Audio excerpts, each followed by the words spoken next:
So we're going to have a look at an example of where we've got a number of transformations in the one function and see exactly where that takes us in terms of drawing it. So I'm assuming I've at least got a couple of people paying attention to the board. Yep. Okay, so the example in the textbook is y equals 5 cos 2/3 x plus pi minus 2. Okay, so there's a number of transformations at play here. We have this number here. This is transforming the parent function by a vertical stretch. Vertical stretch. Yep. So that's an amplitude change.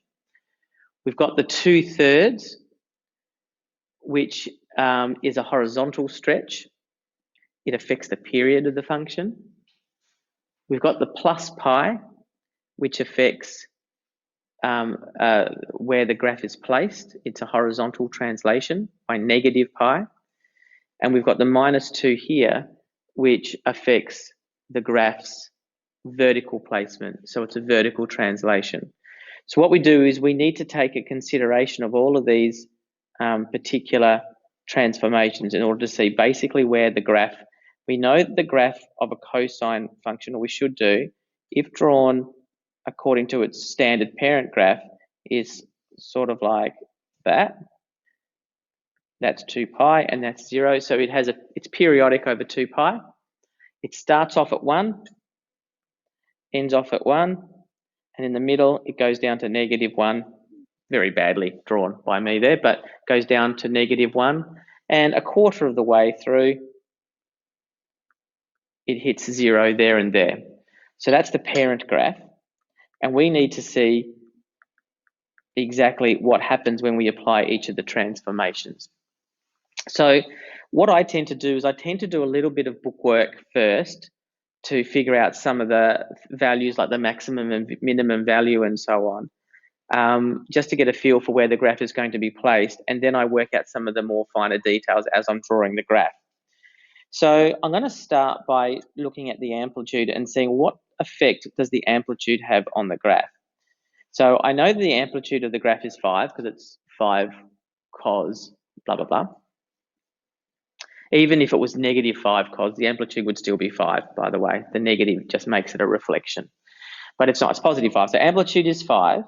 So therefore the maximum, which on the parent graph would be 1, becomes equal to 5. 1 times 5 is 5. But then I have a vertical shift of -2, which means I'm going to have to take 2 away from that maximum to get 3. Is that okay? So that's using both of those bits of information from the graph. The minimum, maybe I'll just give you a second to think about it. The amplitude would make the minimum what? And then what do I have to do to that?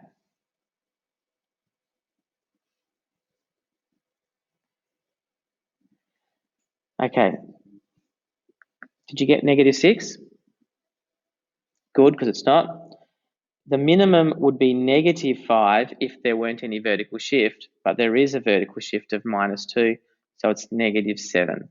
Is that okay?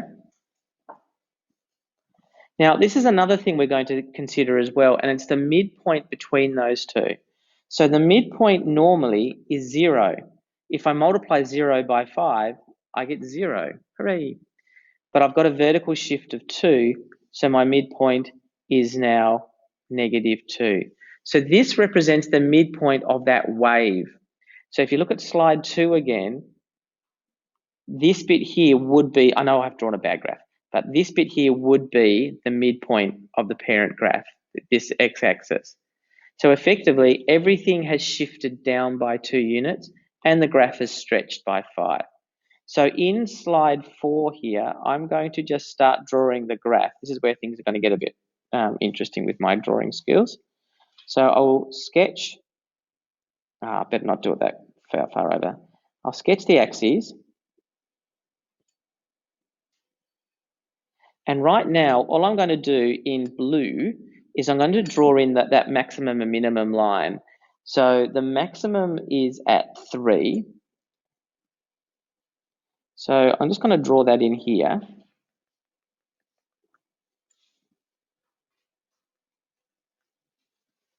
And then the minimum is at -7.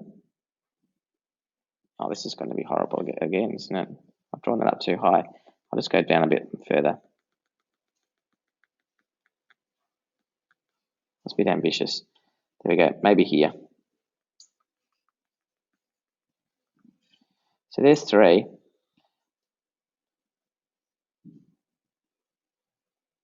So -7 would be about there. And then -2 would be about there, the midpoint. That picture looks all right to me. Now, I really encourage you to put in those dotted lines. You can actually leave them there. It doesn't really matter, but you can erase them later if you want to. But the reason why we're going to do it is because when we draw the graph, and I'll just draw the graph in red just so it stands out. And I haven't done any more. I haven't done any translations, other translations or transformations yet. So don't worry about it. But if there were no other transformations, I'd know that my graph would sort of look like that. And I know to aim for the midpoint about here, along the blue line here. And I know it has to go down as low as this point here. And I know it has to go as high as these points here. So putting in these blue lines really does help get our graph shaped correctly. That's not where our graph is, though. That was just a bit of a by the way. Okay, any questions about that so far? Ollie, all good? Awesome. Okay, there's more stuff we need to work out though. So we've got the period to work out, as well as what happens with that horizontal shift. So I'm going to have to probably draw a little bit smaller for the rest of it. So there's the first part of our graph done. Now we note that B is equal to 2/3. So if B is equal to 2/3, that means that the period, which was 2 pi, so the original period of the cosine graph, remember if we were doing tan, the period would be, or the parent graph would be pi, but the parent graph period is 2 pi over 2/3, which equals 2 pi times 3 over 2. Is that okay? Dividing by 2/3 is the same as multiplying by 3 over 2. And 2 pi times 3 over 2 is just 3 pi. So that's our new period. It's going to go from any value is going to be repeated 3 pi along. So we've got a stretched graph, which makes sense, I think, if we remember what our transformations do. When we have a dilation, a horizontal dilation, then we have it compressing if it's less than 1 or stretching if it's bigger than 1. So it makes sense that the period has increased. Okay, we've also got a horizontal shift. Note, by the way, that when you look at the graph itself, y equals 5 cos 2/3 x plus pi minus 2, that it is 2/3 bracket x plus pi. So we don't expand the brackets there. It's not a shift of 2 pi on 3 by expanding the brackets. You need to have the function looking like it is on the board there, where you've got the dilation, 2/3, outside the brackets of x plus the translation. Okay, so we've got a horizontal shift. Now we know that x plus pi equals 0 would be the horizontal shift, so that x equals -pi is being the actual shift. So remember to change signs there. So the horizontal shift is -pi, which means we've got one cycle. Oh, interesting spelling. Between -pi and 2 pi. Okay, so that's a 3 pi period length. Okay, now if you look at the parent graph, well, it's not so much it's the parent graph, but it's the shape of the cosine graph. The cosine graph starts at 1 and ends in 1, and right in the middle, it goes down to -1.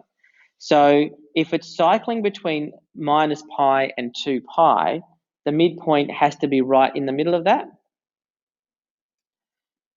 Okay, so we can say that the midpoint is going to be, oops, it's a bit too high, is going to be minus pi plus 3 pi on 2.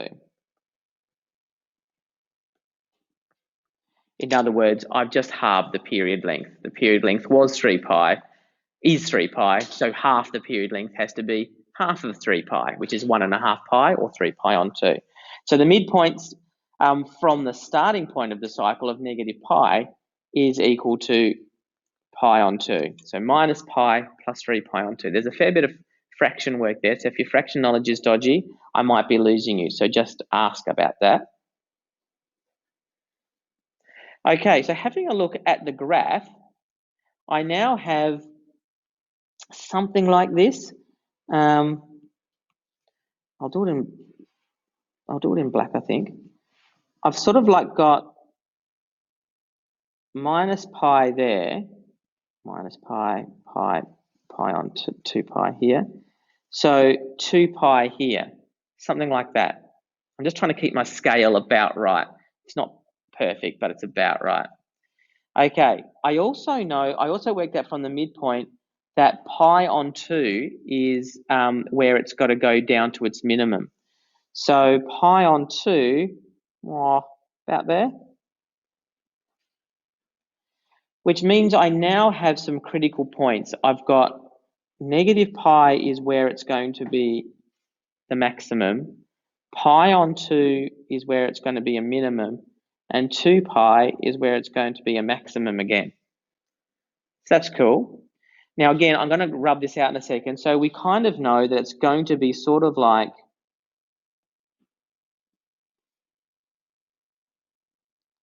bit like that.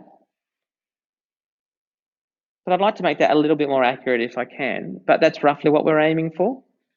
Is that okay? All right, I'll undo that. So there's our 3 points. The other critical point, if you think about it, it's almost, I don't know if it is actually an inflection point, it feels like it, but it's the quarter point between. So it's where on a parent graph, it would hit here and hit here. And these 2 points are exactly halfway between the maximum and minimum, really. So all I need to do is halve the distance there as well.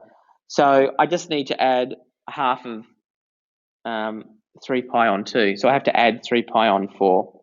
So I'm going to call that the quarter. I don't know, there's probably an official word for it, but I'm going to call it the quarter point because it makes sense to me to call it that. So the midpoint is pi on 2. The quarter points, we'll need 2. So from the start, it's going to be 3 pi on 4, minus pi plus 3 pi on 4. So that gives me negative pi on 4. And we'll also need to do the midpoint after the middle. So that will be at pi on 2 plus 3 pi on 4, which equals 5 pi on 4. I'm so sorry it's so squished. But when you get the PDF, you'll see it okay, I think. Actually, I didn't realize I had space the other way. Hang on.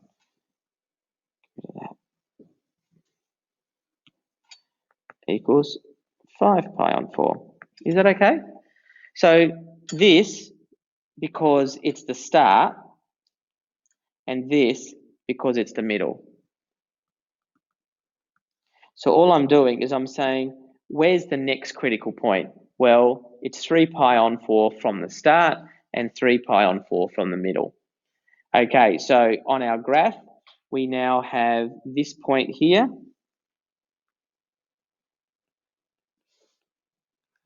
which is going to be right here over the 2, just to be annoying.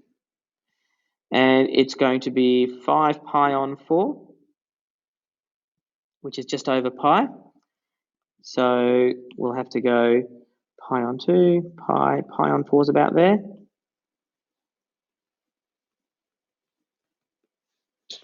And there's a dot there.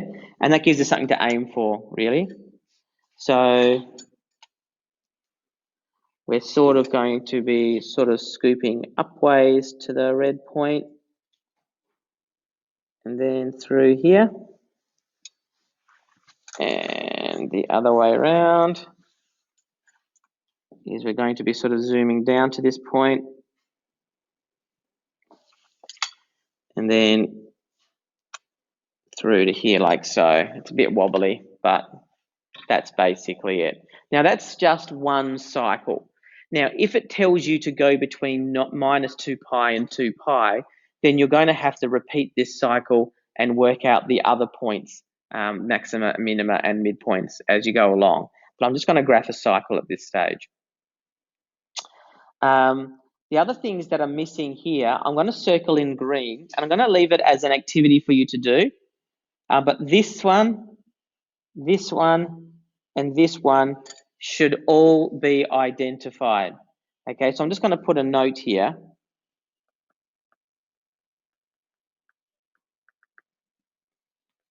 Calculate other critical points, and you'll find in the textbook, I don't think it tells you to, but you should,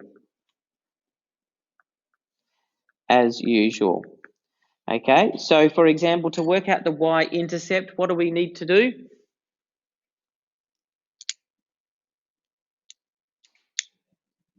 Sorry? Make x 0. And that'll give you the cos of 2/3 of pi, which you can then work out. Okay, 2 pi on 3, just by using exact, I think that should be an exact angle for you. Exact value, sorry. And then you can work out what the x-intercepts are by setting y equal to 0 and solving.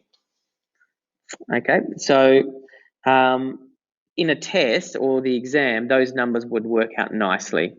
So I wouldn't expect you to be able to work them out exactly, obviously, if it's not on that exact value chart that we've got.